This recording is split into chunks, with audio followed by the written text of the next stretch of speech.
And we're back. I wanted to introduce Laura to you. Laura and I have been in a group together for about 3 years, and we actually attend the same church. We're going to share a little bit about Laura's story and how she went from a place of not wanting to use science or IVF or any sort of medical intervention in order to become pregnant, and has now switched gears and realized that God is in control. So we're going to hear from Laura. Today's episode is brought to you by Sugaring LA in McKinney, your go-to spot for beauty that makes you feel confident and cared for. Whether you're looking for expert sugaring, skincare, or just a little self-care moments, they've got you covered. Treat yourself today. You deserve it. Check out Sugaring LA in McKinney or click on the show notes below for deals, promos, and discounts. Thank you, Sugaring LA, for sponsoring this podcast. Yeah, so in 2019, I had a big migraine, and that migraine blurred my eyes, and I started to lose balance and not seeing any colors or faces or nothing really. I was almost blind. So I went to the ER, and they did an MRI, and they found out that I had a big meningioma, like the size of a golf ball, stranded in my nerves, my eyes. So that's why I was losing my sight, and they had to do a craniotomy.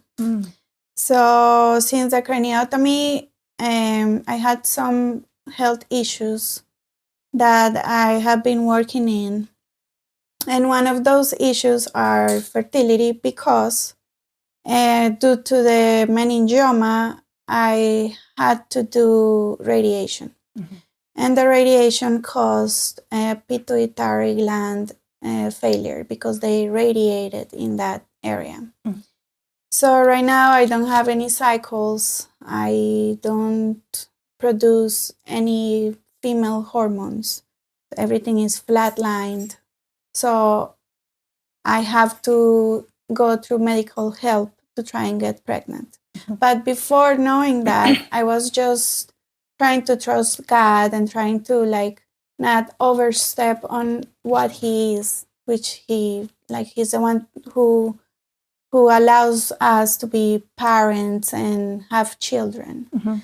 But after 2 losses, one was natural, the other one was ectopic, I understood that science really obeys God, and that science is created for His glory. It's not that I am overstepping on Him or I am doing what He could do, but He is the one who gives the wise doctors the processing for helping us. Yeah, I love the way you worded that science obeys God. Yeah. We hear the songs like, if the stars were made to worship, so will I. We hear this this identity within the world of creation worshiping God, and the stars and the wind, and if we have enough faith, we can move mountains, right? Because there's an obedience, a submission to God.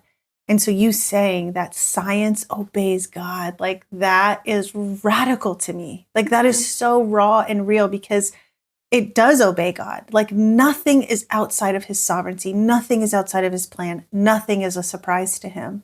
So even within that scientific realm of fertility or cancer or trauma, all of that is related within the obedience to God. Yeah. Even with mental health, people right now are very it's difficult for a person that has mental health to look for help, and it's really doctors and people that are trained to help you according to what God has given to them. It's a gift for counseling, for helping, for serving others. That's amazing. So I think that everything related to science is God-given. That's amazing. Okay, so talk me through. 3 years ago, IVF was off the table for you. You really just wanted to trust God. Where did that come from, and how did that change? So it's two parts.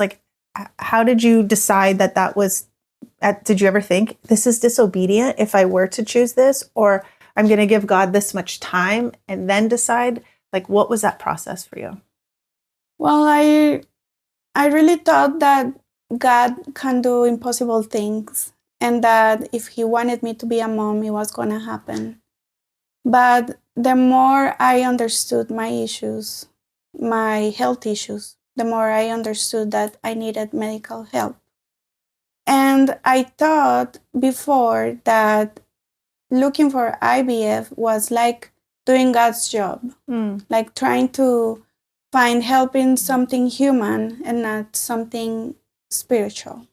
So what if it wasn't IVF? What if you had a medical condition and you sought a doctor to help you through that condition? Would you feel that that was disobedient to God, or that was a different thing because it was a diagnosis other than fertility?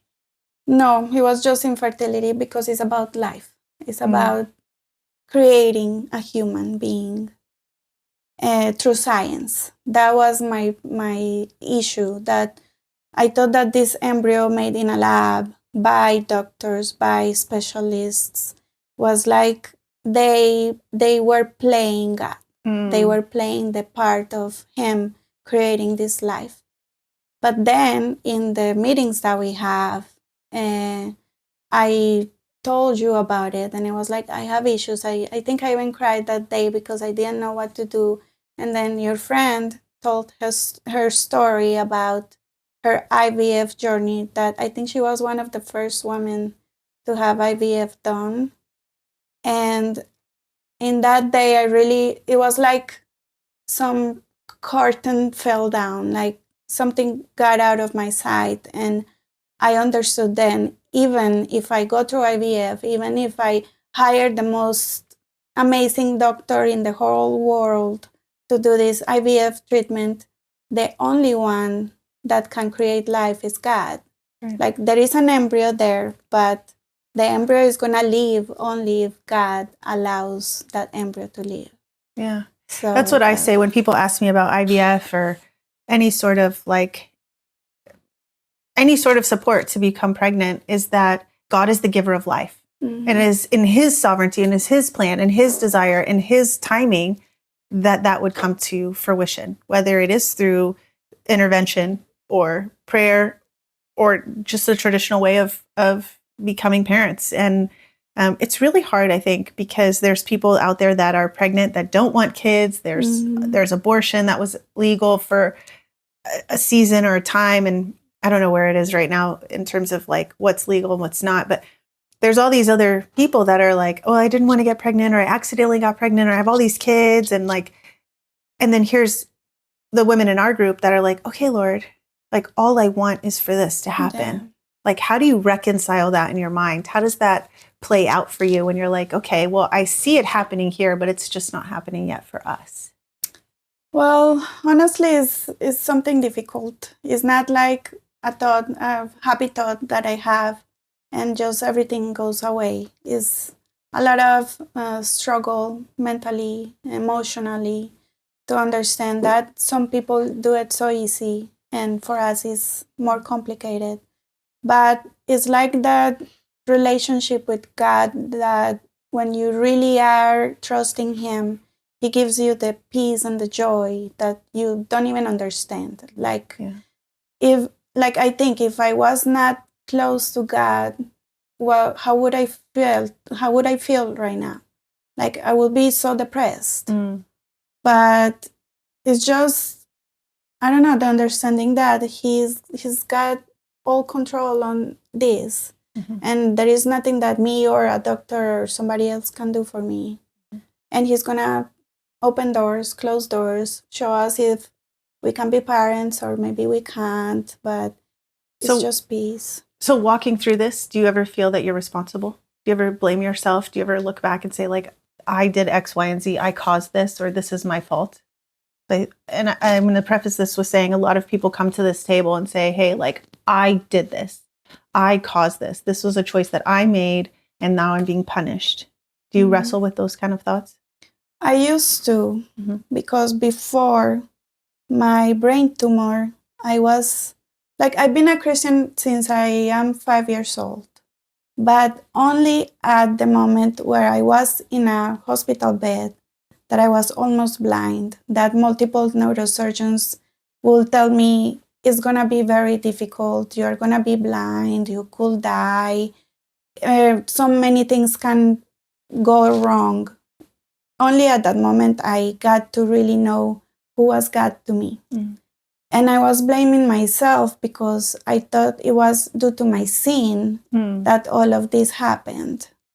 But after so many years of just obeying God and trying to be closer to Him, I got to understand that life is difficult, that many things happen, that we are going to struggle all the time because it's the world, is this human life that is not perfect, but is not the place that we are going to be forever. Yeah. Like, it's just for us to be closer to Him and to understand that we rely on Him, that without Him we are nothing. Yeah. So before, yes, I thought it was my issue. I thought it was my fault that everything happened because maybe this brain tumor caused me to look for Him because I was acting so bad that He had to pull me in a very hard way to understand that He was looking for me. But now I understand that it's just life. It happens, and we just need to trust Him and walk with Him. I love that. So tell me about your journey right now. You've been traveling to do IVF. Yeah. You've made that decision. Mm-hmm. So talk to me about that decision and where you guys are.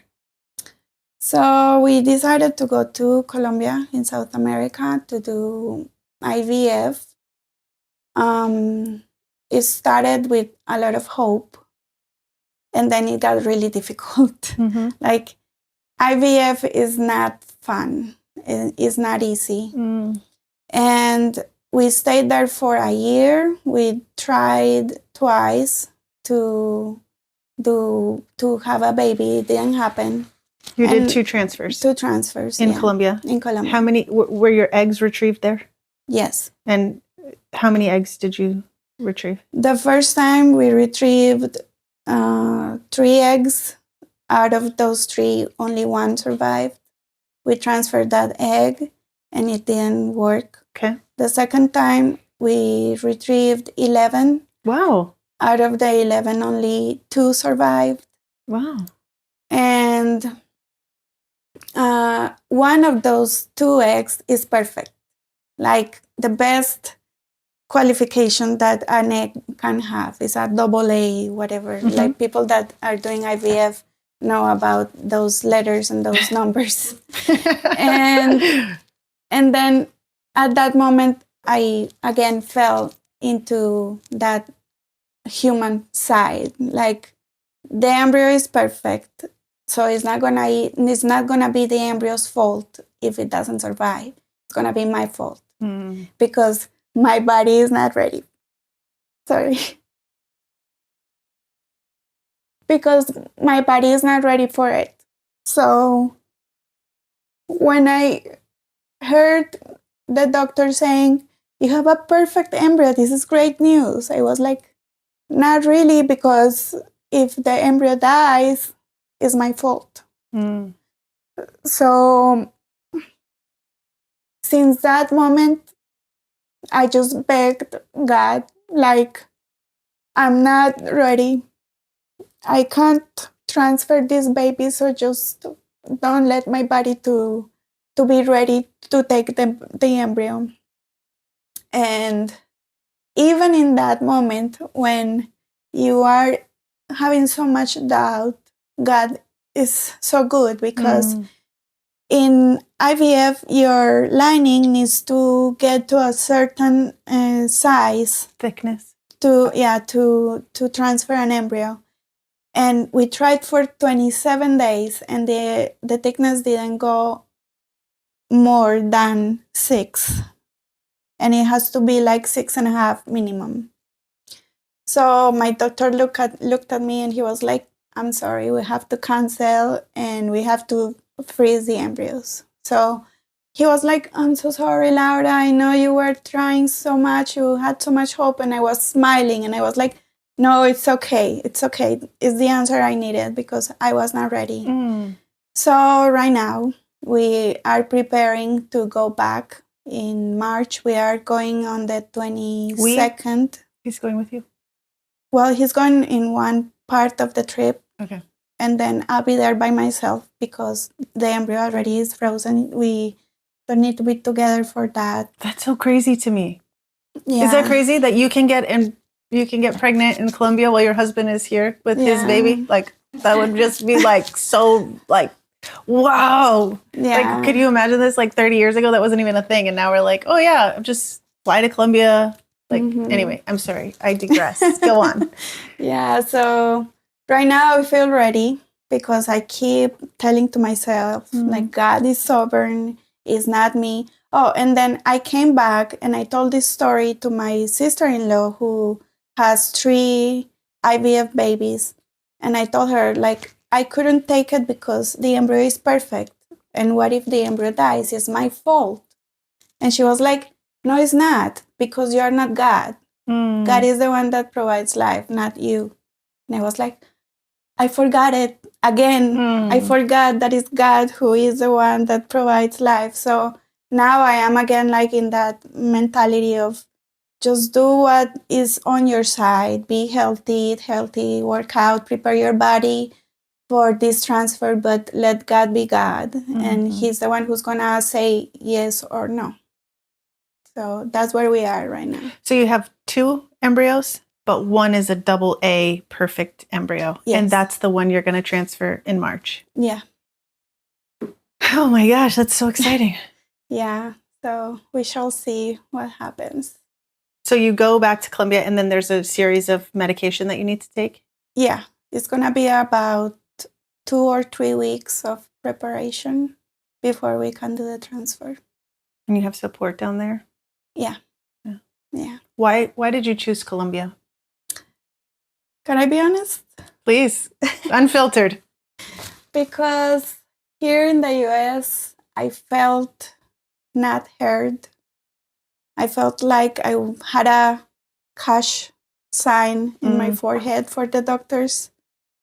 And I didn't like the way they treated me here. Like, they would be very harsh, very like, this is not easy. You could not have it.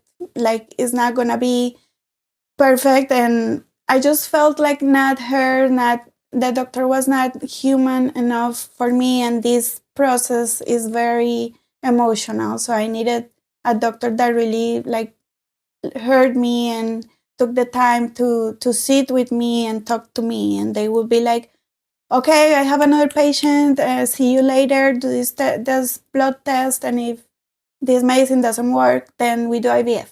And that's it.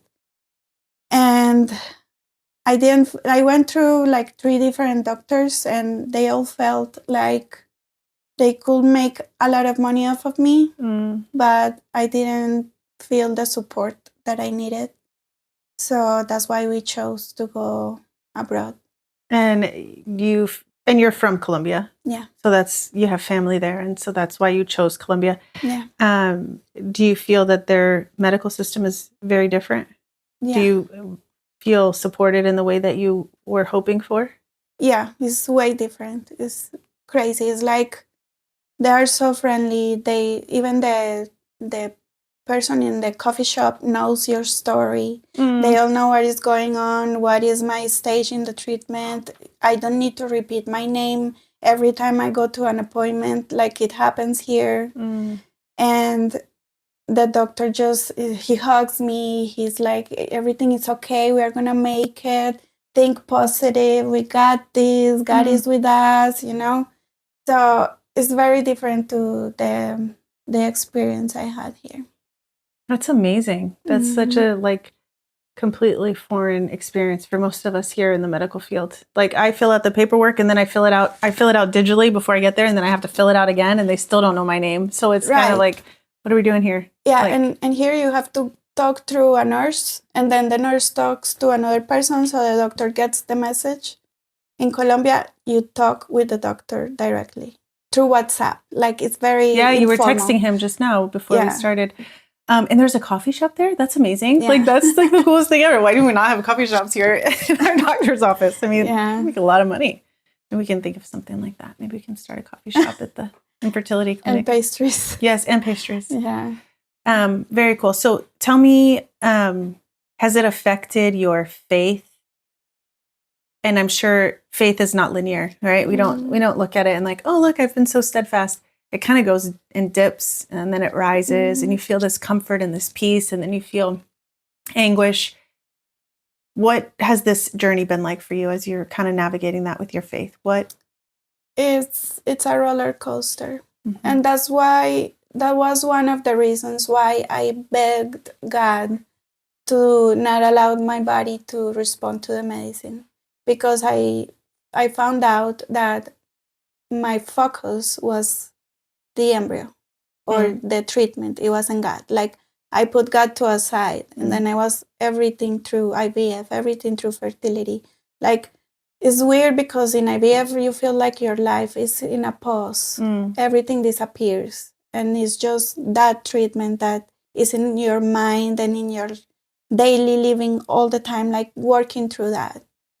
So I didn't want that to happen. I wanted to have God in my focus again and just forget about it for a while. And that's why you guys came back to the States? Yeah, that's why we came back to your house here. You got you came back to our group and we're kind of there with the intent and plan to just kind of be still for a little and then eventually go back. Yeah, like to go back to our focus, that is God.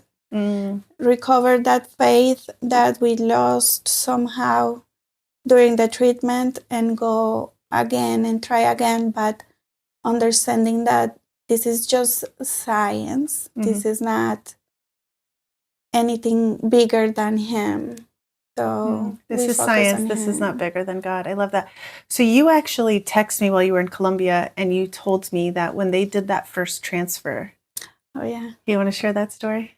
Yeah, it was beautiful because there I could see really God. Like, it's so crazy. Like, the most minimum thing about humanity, you can see light.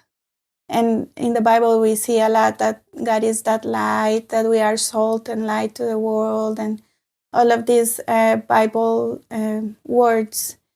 And when we did the first transfer, my doctor was very sensitive and he was like, okay, here I'm inserting the needle. I'm coming to your womb. So you see that little dot in here? Look what it's going to do. And he dropped it and it was like an explosion. And it was light. And I was like, it's so beautiful. It's like the embryo got into an environment where it could just get there and explode. So it was really fun. I felt like the presence of God in there, very near to me in that moment. It's amazing. I remember when you were texting me that I had no idea that happens. And so just such a beautiful thought of like God being completely intentional and present there with you. Yeah. How are you preparing your heart going back into this next transfer, regardless, like sustaining your hope in Jesus? Well, I keep going to your group. That gives me a lot of hope and a lot of resources. Like my chiropractor that I was thinking since like 4 years ago that I needed to go to a chiropractor. You brought to the group the chiropractor I wanted to see, just her, not any other chiropractor, that person that I had in my mind for 3 or 4 years. Wow. And just praying a lot, reading the Bible, going to church. My husband and I actually since January are praying over my womb every night and just leaving this on Him and trying to focus on God and not on the IVF. Like I just forget what I'm doing. I forget that I have to take these pills, that I have to travel in 2 weeks. I don't have it in my mind at all. I just want to focus on Him. That's amazing. What is a Bible verse, or, I know that your whole premise right now is just to stay focused on the Lord and to keep your mind set on things above, right? When we get out of the earthly realm and we can focus on the Lord, some of this trivial stuff starts to fade, right? If we're like, right now I'm hyper focused on heaven. Like I study heaven. I want to know more about it. Like I just lost my dad in January. And so when I think about my dad and where he is, all I want to do is study like heaven. And as I learn more about heaven, I learn more about God and his intent. Some of the stuff here seems so silly that I would be concerned with. And I just remind myself to constantly like put myself in that focal point where you're like, I don't even remember what medicine I'm traveling. Like these things, they were huge a couple weeks ago, and now they're like not as overwhelming, or they're not the focal point. So what advice would you give to somebody who's either in a situation where they're in that 2-week wait, they're waiting for doctors, they're unsure about what they're going to do? What words of wisdom, Bible verse, what do you have for our audience that would just really resonate with them as they're in the waiting season? I will let them know that God is the one who's in control, that for him everything is possible. Like there is nothing that God cannot do. And that we can see in the Bible so many times that many infertile women came to God, and he worked so impressive through them. So just keep focusing on him. I will tell them to read Hebrews. You've been reading Hebrews. You love Hebrews. I already finished it, and it was amazing. Oh, that's awesome. And also focusing on, well, if it's fertility, that is a couple verses that I'm reading with my husband every night. That is Isaiah 44, 3-5, that talks about dry bones, how God creates and can give life even to dry bones. And that asking God to breathe the breath of life in them. Amen. So he can just make happen what they are waiting for. And it doesn't even need to be a baby that grows in their womb. Could be adoption, could be other type of motherhood too. That's amazing. Well, thank you so much. I really appreciate it.